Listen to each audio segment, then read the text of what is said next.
네, 오늘의 정치권 소식 김관호 계명대 교수 그리고 김근식 경남대 교수와 이야기 나눠보겠습니다. 안녕하세요. 안녕하세요. 네, 안녕하세요. 앞서 지금 취재 기자를 통해서도 지금 현장 상황을 좀 전해드렸는데 우리 정부에 협력한 아프간 현지인들이 국내에 입국했습니다. 일단 뭐 인도주의적 차원에서 반갑게 받아들여야 된다는 의견도 있고 또 일부에서는 우려 섞인 목소리도 있는 게 사실이거든요. 어떻게 보십니까? 지금 우리가 작전명 미라클이라 그래가지고 391명을 성공적으로 지금 이제 이송을 했습니다. 우려되는 부분들이 또 있을 수가 있어요. 하지만 지금 180명 그 중에 이제 180명은 10세 미만의 영유아들입니다. 사실 그분들은 이 외국인을 도왔다는 그거 하나만으로도 지금 신변의 위협을 받고 있는 상황이거든요. 그런데 우리가 나몰라라 한다는 거는 사실상 같이 일했고 뭔가 우리가 약속을 했던 부분들을 안 지키는 그런 측면이 분명히 있어요. 그래서 우리는 인도주의적인 차원에서라도 분명히 이런 분들을 좀 잘 이렇게 도와줘야 되는 그런 의무가 있는 것이고요. 이럴 때 사실은 한국이 지금까지 갖지 못했던 국제적인 사회에서의 어떤 기여, 신뢰를 받는 약속을 지키는 국가의 이미지 뭐 이런 것들이 또 구축이 될 수 있는 거거든요. 그러니까 이거는 우리가 뭐 그분들을 도와주는 것도 있지만 외교적 차원에서도 긍정적 효과가 있다는 것을 좀 말씀을 드리고 싶어요. 네, 교수님께서는 어떻게 보십니까? 저도 우리가 이제 6.25를 지낸 민족이고요. 그리고 또 국제사회의 많은 원조와 도움을 받았던 나라이기 때문에 지금 이제 대한민국이 국격으로나 국력으로나 경제 규모로나 세계 선진국 대열이 있다고 하는 자부심을 갖고 있기 때문에 저런 정도의 아프간에서 피난해서 자유로운 국가에 살고 싶다고 온, 그리고 또 우리 대한민국 정부와 직간접적으로 다 연관이 돼서 일을 도와줬던 분들입니다. 그런 분들이라면 당연히 대한민국이 이제는 나서서 그분들에게 안식처가 되고 피난처를 제공해야 된다고 생각을 하고, 특히 이제 그분이 지금 일시 머무르게 돼 있는 진천에 그 많은 국민들이 흔쾌하게 이분들의 그 진천에서의 그 체류를 용인해주고 환영해줘서 정말 우리 대한민국의 국민적 차원에서도 상당히 수준 높은 이 국제 협력의 어떤 모습을 보여주고 있지 않나 생각이 듭니다. 그래서 이제는 우리도 원조를 받던 나라에서 이제 국제적 기여와 국제적인 어떤 원조를 할 수 있는 나라라는 걸 보여주는 아주 극적인 사례고, 무엇보다도 이슬람이라고 하면 우리가 영화를 너무 많이 봐가지고 굉장히 테러만 생각합니다만 그분들도 민주적 의식과 민주적 시민의식을 가진 분들이 굉장히 많아요. 그리고 굉장히 다정한 사람들이 많고, 우리 이미 대한민국에 이슬람으로 와 있는 분들도 많이 계십니다. 같이 살 수 있는 그게 바로 글로벌 사회라고 생각하고 이게 대한민국이 거기에 맞춰간다고 생각합니다. 네, 두 분 모두 우리나라를 위해서 협력한 아프간 현지인들을 이렇게 국내로 받아들이는 것은 인도주의적 측면 그리고 우리나라의 국격을 생각했을 때 바람직한 측면이다라는 생각이신 것 같은데, 일단 이런 가운데 또 아프가니스탄 카불 공항 인근에서 폭탄 테러가 발생을 했습니다. 일단 미군 희생자, 아프간 현지인들 희생자도 있는 것으로 알려지고 있는데 바이든 대통령이 강경 대응을 예고했습니다. 일단 현재까지 확인된 바로는 이달 안에 미군 철수 방침 자체에는 변함이 없는 것으로 일단 확인되고 있지만 앞으로 또 어떻게 상황이 바뀔지 모르는 상황에서 미국 정부가 우리나라에 도움을 요청했을 경우에 어떻게 대응해야 된다고 보십니까? 군사작전에 우리의 도움을 요구할 가능성은 저는 거의 없다고 봅니다. 그거는 이제 지금 올 지금 8월 달이죠. 8월 달 말까지 지금 미국인들을 전원 이제 소개하는 걸로 이제 합의가 돼 있어요. 탈레반과. 그것을 실행한 다음에 그 다음에 지금 테러를 이제 자행한 단체는 ISK라 그래가지고 IS의 이슬람 국가의 아프가니스탄 지부에 해당되는 사람들이거든요. 여기는 또 탈레반하고의 어떤 관계가 굉장히 안 좋아요. 그러니까 소개가 다 된 다음에 아마 미국이 바이든 대통령이 용서하지 않겠다라고 분명히 얘기를 했기 때문에 미국은 그렇게 얘기를 하면 반드시 거기에 대한 응징적인 조치를 취합니다. 그러면 그 이후에는 군사작전을 반드시 할 것이고 다른 국가들의 도움 없이 아마 미국 혼자서 아주 강력한 응징을 할 것으로 저는 예상을 해요. 네, 어떻게 전망하세요? 저도 지금 이제 아프간에서 발을 빼는 걸로 이 바이든 대통령이 결정을 한 거고, 그리고 중동에서의 대부분의 이제 군사적 개입을 최소화하고 축소해 가는 게 바이든 정부의 외교 정책의 큰 골간이기 때문에 저기서 오늘 테러가 있는 건 정말 끔찍하고 안타까운 일입니다만 다시 군사적 개입이나 군대를 다시 재파견하는 건 저는 전혀 아니라고 보고요. 우선 소개 작전 말씀하신 것처럼 아프간에 철군하는 미국의 기본적인 방침을 다 수행을 하고 안전하게 빠져나온 다음에, 그러나 탈레반과의 협정을 통해서 이제 미국이 철수하는 것들은 완전히 그 완료를 하고, 그 대신 지금 IS라고 하는 이 새로운 테러 조직들은 탈레반과는 질적으로 다른 사람들이지 않습니까? 그래서 그들에 대한 어떤 공격과 그 응징에 대해서는 아마 바이든 정부가 별도의 조치를 취할 것이고 그 과정에서 우리 한국에까지 군사적인 어떤 동참을 요구하거나 파병을 요구할 가능성은 굉장히 낮다고 생각합니다. 네, 알겠습니다. 일단 두 분과 함께 그 아프가니스탄 상황과 관련돼서 일단 말씀을 드렸는데 앞서 저희가 취재 기자 통해서 그 충북 진천의 국가공무원 인재개발원에 잠시 뒤에 그 1차로 먼저 들어오신 아프간 현지 조력자분들 버스가 일부가 좀 도착했다라는 소식이 들어왔거든요. 관련된 화면이 있습니까? 들어왔습니까? 네, 한번 좀 보여주시겠습니까? 네, 지금 이 화면이 충북 진천의 국가공무원 인재개발원 모습인데 지금 들어오는 버스, 그러니까 아프간 그 현지 조력자 분들 중에 일부가 탑승한 버스가 지금 조금 전에 지금 그 국가공무원 인재개발원에 도착을 했습니다. 이곳에서 지금 생활을 하면서 뭐 한국 현지 문화와 관련된 이런 교육도 받으실 것 같고 일단 생활을 하실 것으로 보이는데 두 분 모두 일단 이렇게 진천에 또 계시는 지역 주민분들이 또 뭐 일부의 우려 목소리도 있지만 대다수 지역 주민분들은 또 이렇게 환영의 목소리를 또 내주시고 계신다고 하더라고요. 아무래도 우리나라의 또 그 발전된 그런 국격을 좀 보여주는 측면이라고 할 수 있겠습니까? 국제사회의 어떤 기여가 사실은 뭐 우리가 활발하게 좀 많이 늘어나고 있어요. 그런 부분에서 국내의 어떤 주민들, 국민들도 거기에 협조하는 부분들이 굉장히 커져가고 있습니다. 진천에 전번에도 한번 우리가 이 코로나죠. 코로나 네네. 관련해가지고 이제 그 당시에 이제 아마 우한이었을 그렇죠. 거예요. 우한에 우리 교포들이라든가 뭐 거기 현지 주민들을 모셔올 때도 협조를 많이 했거든요. 이번에도 또 이제 그런 수고를 하시는데 기꺼이 하시는 모습 굉장히 좋고 우리 응원합니다. 네, 알겠습니다. 두 분 모두 그 정치와 관련돼서는 여야의 좀 그 상반된 시각을 갖고 계시는데 이번 사안에 대해서는 인도주의적 측면에서 정부가 잘 결정한 것이다라고 판단을 하고 계시는 것 같습니다. 그래서 이 부분은 이 정도로 마무리를 하고 지금부터는 신경전이 팽팽한 국내 정치권 상황 짚어보겠습니다. 먼저 관련 영상부터 보고 오겠습니다.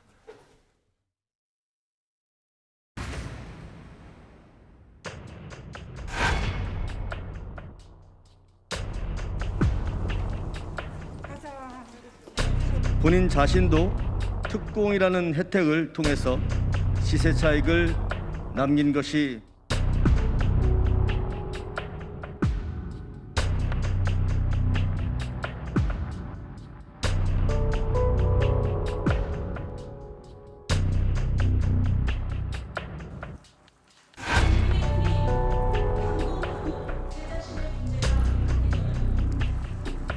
저는 임차인입니다.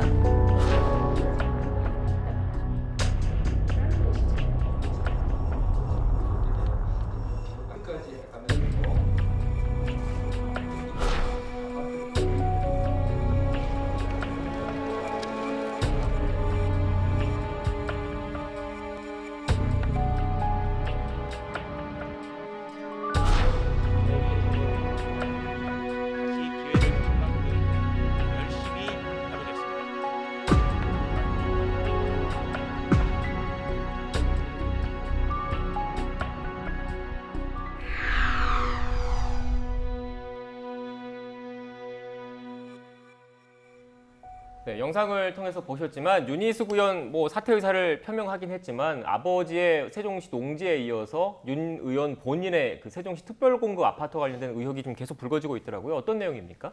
그러니까 지금 저는 임차인입니다라고 얘기할 때와 지금 이제 국민권익위에서 나온 조사 결과가 너무 상반되는데 일단은 아버지가 부친이 세종시의 인근에 있는 3,300평의 농지를 이제 구매를 했는데 여기서 이제 사실상 농사를 짓지 않는 그래서 농지법을 위반한 일종의 이제 투기의 어떤 의혹이 굉장히 이제 강한 것이 하나고요. 그 이어서 사실 어제죠. 어제는 또다시 이제 윤희숙 의원 자체가 KDI에 근무할 때 받았던 특공 아파트를 사실상 처분을 해서 2억 몇천만 원의 이익을 받았던 그런 부분들이 지금 나와 있는 겁니다. 그러니까 본인이 임차인이라고 얘기했던 부분과 너무 괴리가 커서 사실 국민들이 상당한 충격을 받았고 그 과정 속에서 사실상 의원직을 또 사퇴를 해요. 선언을 하는데 의원직 사퇴의 그 과정 속에서도 권익위 조사 결과를 죄송합니다. 우스꽝스러운 조사 결과다. 그래가지고 사실상 거부하는 거죠. 그러니까 그걸 수용하거나 이거를 조사에 응하겠다 뭐 이런 어떤 성실한 자세가 아니고 이것을 부정하는 듯한 그런 어떤 태도를 취하고 동시에 또 의원직 사퇴를 얘기를 해요. 그러면서 민주당이 즐겁게 통과시킬 것이다라는 그런 말을 합니다. 그거는 어떻게 보면 이제 본인의 어떤 잘못을 인정하기보다는 내가 이렇게 의원직 던지면 좋아서 할 것이다라는 일종의 이제 그 비아냥의 어떤 성격이 들어가 있는 그런 단어라는 생각이 좀 들거든요. 그래서 전체적으로 사실은 지금까지 가졌던 윤희숙 의원의 어떤 이미지와 지금 권익위 조사 결과가 나타났던 그 조사 결과 그리고 그날 발표했던 그런 어떤 태도 뭐 이런 것들은 큰 괴리가 발생했기 때문에 지금의 이미지를 유지하기는 어렵겠다 이렇게 봅니다. 네, 교수님 그런데 윤 의원 같은 경우에는 뭐 기자회견을 또 열어서 뭐 해명하겠다 이런 입장인 거죠? 오늘 오후에 이제 이 관련된 추가 입장을 발표를 할 예정입니다. 좀 더 이제 진전된 사실 규명에 대해서 본인 스스로 알고 있는 것에 대해서 솔직히 이야기할 거라고 생각이 들고요. 저도 윤희숙 의원을 뭐 개인적으로 잘 알고 있는 사이지만 이번에 의원직 사퇴 이후에 불거진 이제 아버지의 농지 매입과 관련해서는 추가적인 수사가 진행이 돼야 되고 그리고 권익위에서 일단 수사 의뢰를 한 상태고 윤희숙 의원도 투명하게 아버지부터 또 본인도 필요하다면 모든 게 성실하게 조사에 임하고 자료를 제출하겠다고 한 거기 때문에 수사의 결과를 보고 계속 잇따르고 있는 지금 언론의 의혹 보도에 대해서도 아마 본인이 해명을 해야 될 것으로 보입니다. 다만 이제 제가 볼 때는 의원직 사퇴라고 했던 것들을 희화시키거나 폄훼하는 건 저는 아직은 시기상조라고 생각을 해요. 왜냐하면 이게 지금 윤희숙 의원이 스스로 밝혔다시피 권익위 조사 기관이 이번 7월에서야 아버지가 세종에 그런 농지를 구입했다는 걸 알게 됐고 이미 수십 년 전에 별도로 호적에서 분리돼서 별도의 독립된 가게를 이루고 살았기 때문에 그리고 아버지도 어제 오늘 계속 그 인터뷰에서 보면 딸이 전혀 모른다라고 이야기를 하고 있는 상황이어서 이게 전혀 아버지의 농지 투기라고 하더라도 투기 과정을 몰랐다고 한다면 윤희숙 의원은 사실은 아버지의 죄적 책임을 가지고 사실 아버지가 투기한 것들에 대한 정치적 책임을 가지고 본인이 가장 최후에까지 갖고 있을 수도 있었던 의원직 사퇴를 던진 거거든요. 저는 그런 의미의 진정성은 좀 저는 충분히 인정을 하고 이해를 해줘야 된다고 생각을 합니다. 왜냐하면 이게 비교되는 게 지금 민주당이나 우리 국민의힘이나 부동산 투기 의혹이나 아니면 비리 관련돼서 재판을 받거나 심지어는 유죄 판결을 받은 의원들도 있습니다. 뭐 이상직 의원은 유죄 판결을 받은 상태고요. 지금 황은하 의원이라든지 윤미향 의원 같은 경우는 기소가 돼서 지금 사기죄로 사실 재판을 받고 있는 상황인데 끝까지 의원직을 갖고 있는 거거든요. 그러니까 의원직을 갖고 있는 여야를 통틀어서 그런 수많은 의원들이 있는데 자기가 아닌 자기 아버지, 자기가 몰랐고 자기는 전혀 개입지 않았던 아버지의 투기 의혹이 불거진 것에 대한 정치적 책임과 내년 대선에 대한 어떤 자기가 좀 그 불명예스러운 것들이 있다고 생각해서 의원직이라는 걸 던졌다는 점에서는 저는 개인적으로는 충분히 평가받을 만한 일이라고 생각을 합니다. 어떤 여러 가지 일들이 있음에도 불구하고 의원직을 유지하는 분들은 사실상 정치적으로 책임을 안 지는 거거든요. 그런데 지금 어제 그제 윤희숙 의원이 이제 사퇴 의사를 표명하면서 이것이 내 정치다. 그러니까 결과적으로 이런 조사 결과에 대해서 책임지겠다는 것이거든요. 그런데 책임을 지려면 저는 조금 이 조사 결과가 완전히 나온 다음에 사실상 뭐 지금 어떻게 해도 경찰이 수사를 할 거 아닙니까? 그러면 실질적으로 지금 그 부분에서 뭐가 잘못됐다는 것이 확인이 되면 그때 가서 내가 이것을 잘못했으니 사퇴를 하겠다라고 얘기했다 그러면 조금 더 그 사퇴의 어떤 변이 정치적으로 해석이 안 될 수가 있었을 거예요. 그런데 이것이 조사 결과도 안 나오고 성실하게 좀 임하는 그런 협조하는 차원도 아니고 우스꽝스러운 뭐 이런 조사 결과라고 얘기를 하면서 또 의원직은 사퇴하는 이런 모순, 이건 책임지는 것인지 아닌지 이거 구분하기 굉장히 어려운 그런 측면이고 또 한 가지 아까 말씀하셨는데 몰랐다. 이게 또 얘기가 좀 달라지더라고요. 그러니까 지금 그 이제 논을 경작하셨던 분이 인터뷰에 나온 부분이 있어요. 그런데 이 아버지가 내려오셔가지고 딸이 이 세종시에 있어서 왔다 갔다 하고 내가 여기서 가까우니까 좋다. 그러면서 이제 왔다 갔다 했다는 거예요. 그러면 그때 당시에 이제 딸 집에 가가지고 여기 내려와서 3,000여 평을 갖고 있는 아버지가 얘기를 안 하고 여기 왜 왔는지, 사시는 데는 동대문이었는데 여기 왜 왔는지를 얘기 안 하고서 뭐 딸한테 거기 왔다고 얘기했을까라는 우리가 이제 상식적인 의구심이 있는 거잖아요. 뭐 이런 것을 감안한다면 이것이 또 사실로 이제 발표가 된다면 지금 윤희숙 의원은 또 뭐가 추가가 되냐면 일종의 거짓말의 논란도 빠질 수밖에 없는 겁니다. 그래서 이 부분은 또 이제 농지에 관련된 부분도 그랬어요. 처음에는 윤희숙 의원 같은 경우는 아버지가 이제 뭐 연로하셨고 하지만 이제 농사로 여생을 마무리하시기 위해서 구매하셨다 그러는데 최근에 지금 인터뷰 나온 거 보면 아버지 입으로 나온 거는 이런 겁니다. 건물을 살려고 이제 내려갔는데 거기에 뭐 전철도 들어오고 뭐 산단도 들어오고 해서 땅이 있어서 땅을 샀다. 투자의 어떤 성격이 굉장히 강하고 투기성이 굉장히 강하거든요. 이 부분은 또 윤희숙 의원의 얘기와 또 괴리가 있어요. 그러니까 이런 부분들을 오늘 오후에 만약에 인터뷰를 한다 그러면, 발표를 한다 그러면 이 부분들에 대한 어떤 의구심을 해소시키지 못한다 그러면 더 깊숙한 수렁으로 빠질 수밖에 없다. 근데 저는 그 부분을 당연히 오늘 오후에 해명을 해야 된다고 보고요. 할 거라고 봅니다. 그러니까 추가적으로 드러난 언론의 의혹 제기에 대해서 그건 의혹의 제기가 있는 것이고요. 부친의 농지 매입이 지금 드러나는 걸로는 이제 투기성이 있었던 걸로 지금 합리적 의심이 되고 있지 않습니까? 이제 그 부분에 대해서 엄정하게 수사를 받고 법적인 처벌을 받으면 된다고 생각을 합니다. 이제 단 지금까지 저가 믿고 있는 것은 윤희숙 의원은 그걸 몰랐다는 것이기 때문에 몰랐을 리 없다라고 하는 문제 제기는 할 수 있지만 알고 있다라고 확언하고 나서 윤희숙 의원의 의원직 사퇴를 폄하하는 건 제가 볼 때 아직 시기상조라는 말씀을 드리는 거고요. 제가 만약에 윤희숙 의원이 그걸 알았으면서도, 그러니까 아버지가 세종의 그런 투기 목적으로 땅을 산 걸 알고 있음에도 거짓말했다면 저부터도 윤희숙 의원에 대한 지지를 처리하죠. 그러나 그건 아직은 아니라는 말씀을 제가 생각하고 있고요.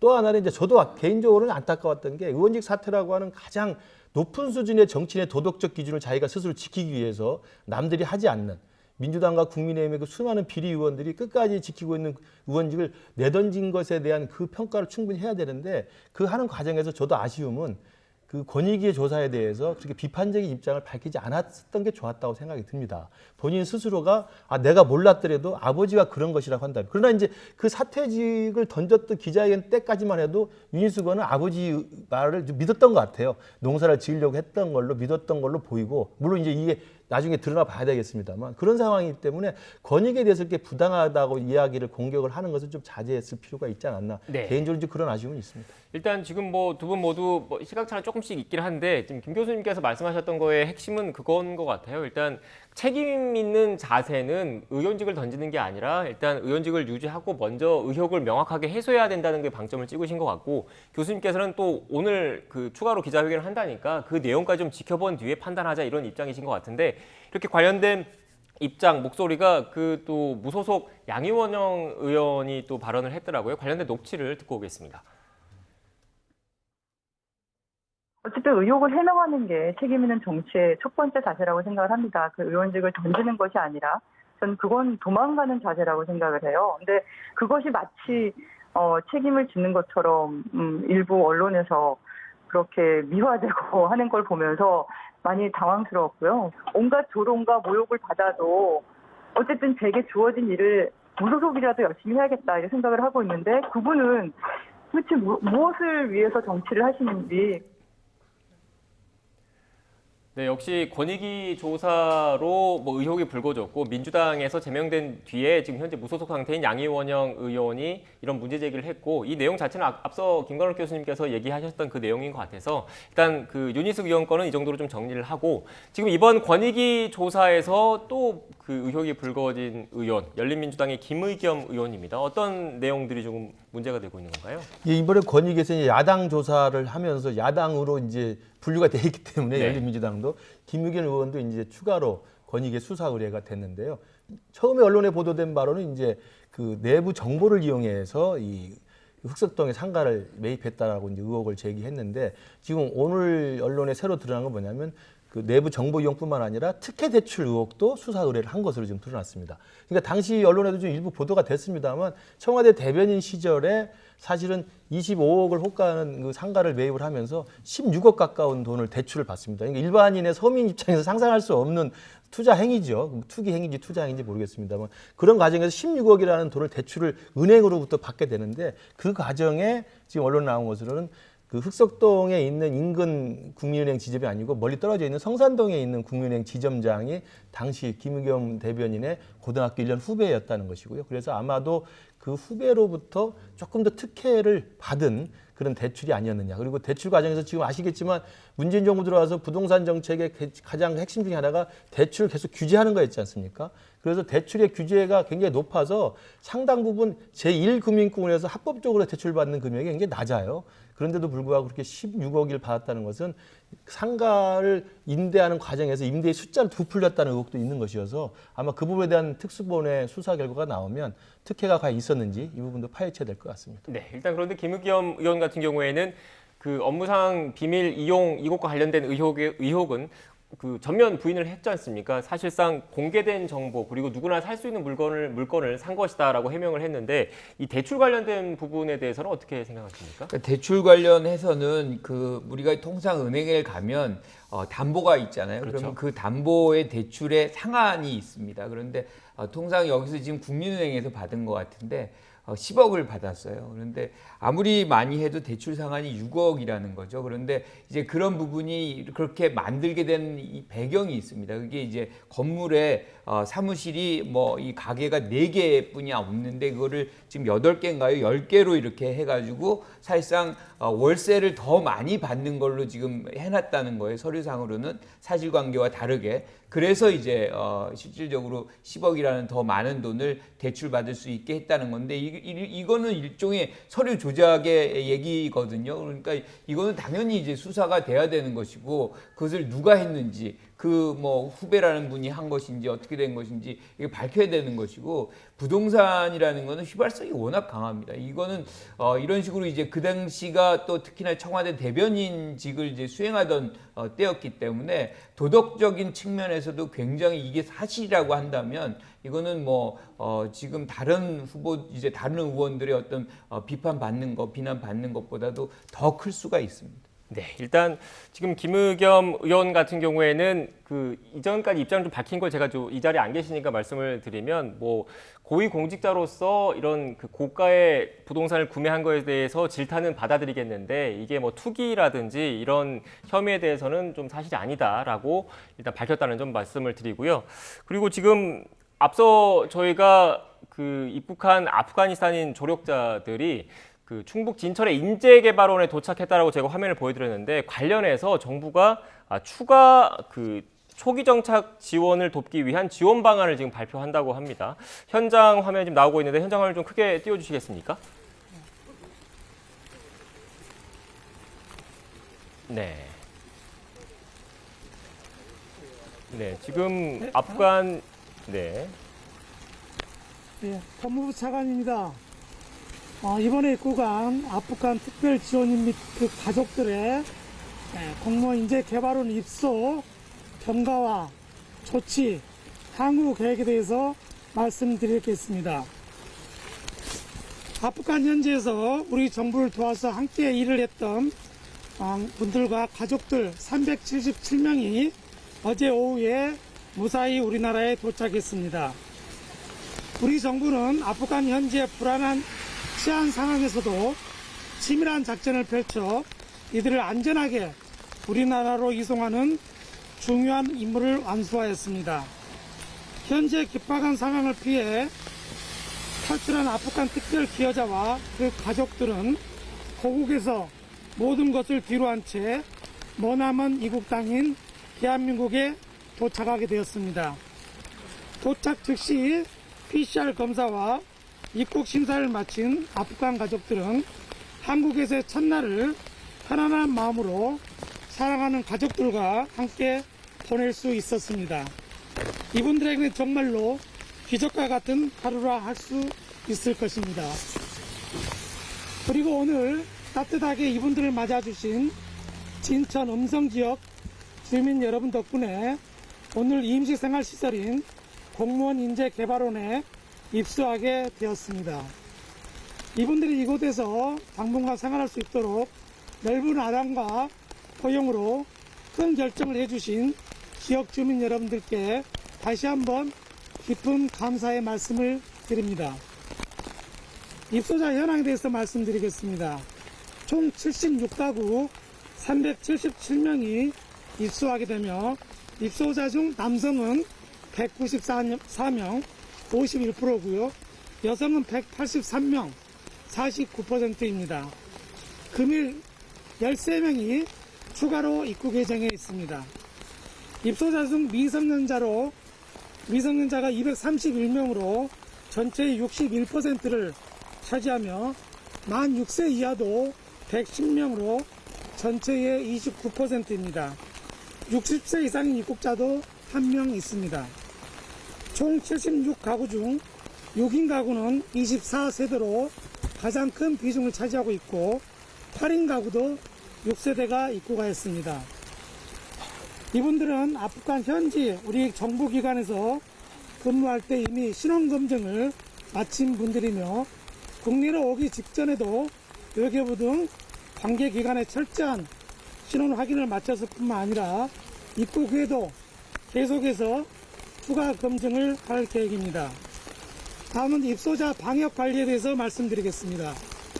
어제 오후 인천공항에 도착하여 PCR 검사를 모두 마쳤고 그 결과 377명 중 360명이 음성 판정을 받았고 17명은 판정값이 경계선상에 있어 미결정으로 확인되었습니다.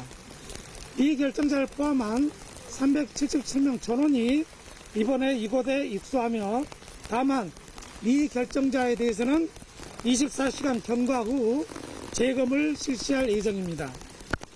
입소한 후에도 방역수칙에 따라 2주간 격리 조치되어 외부와 접촉이 제한된 상태로 생활하게 됩니다.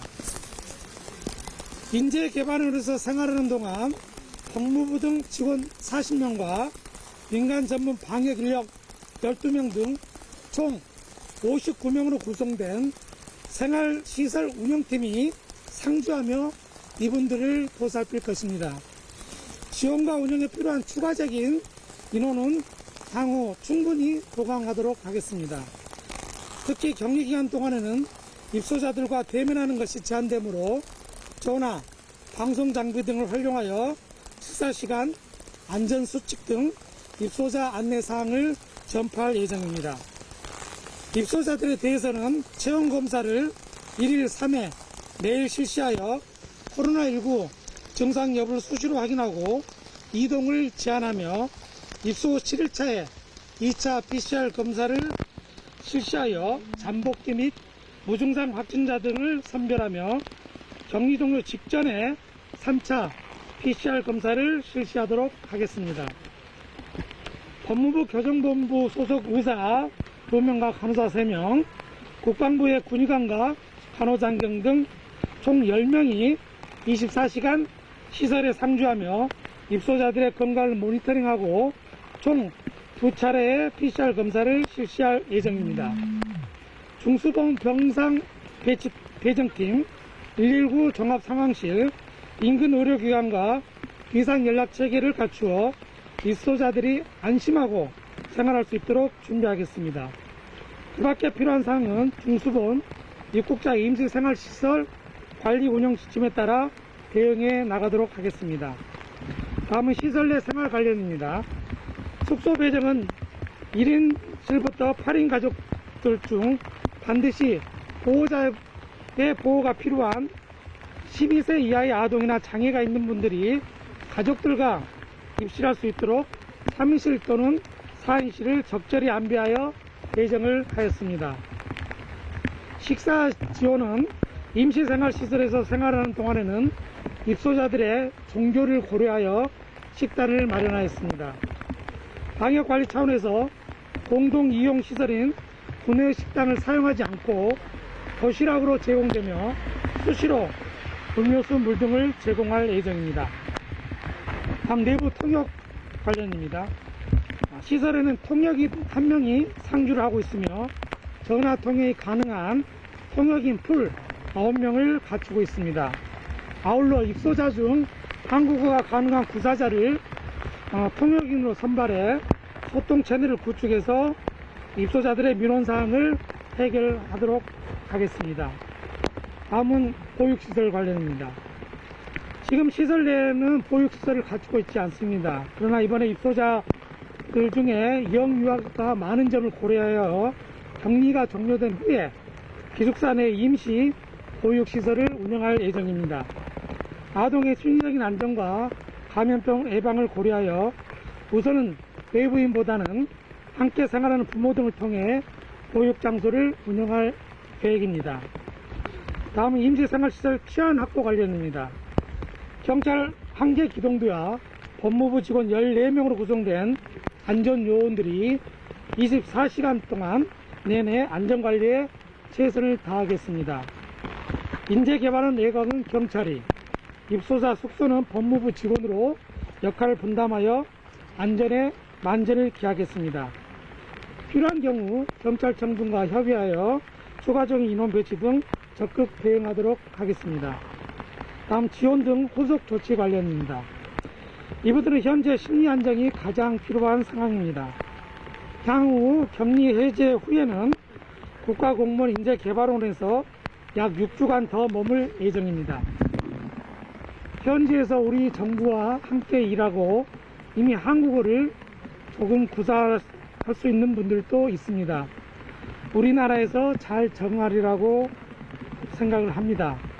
향후 법무부 주관으로 우리 사회 정착에 필요한 한국어, 문화, 법질서 등 사회 적응 교육을 실시하여 이들이 자립해서 스스로 생활할 수 있도록 지원할 계획입니다. 이들이 아프간 현지에서 우리 정부를 위해 활동한 만큼 우리 사회에 안정적으로 정착할 수 있도록 지원과 노력을 기울이도록 하겠습니다. 생활비, 의료비, 주거 지원비 등 초기 정착에 필요한 지원은 관계부처와 협의하여 계획을 수립할 예정입니다. 이분들이 우리나라에 잘 적응하여 생활하기 위해서는 정부 주도의 계획도 중요하지만 무엇보다도 국민 여러분들의 깊은 이해와 포용이 있어야 가능할 것으로 생각합니다. 지역 주민과의 소통 채널을 마련하여 이번 입소로 인한 지역의 불편함을 최소화하고 줄이도록 노력하겠습니다. 또한 주민들의 요구를 반영하여 진천 소재 법무부가 할 수 있는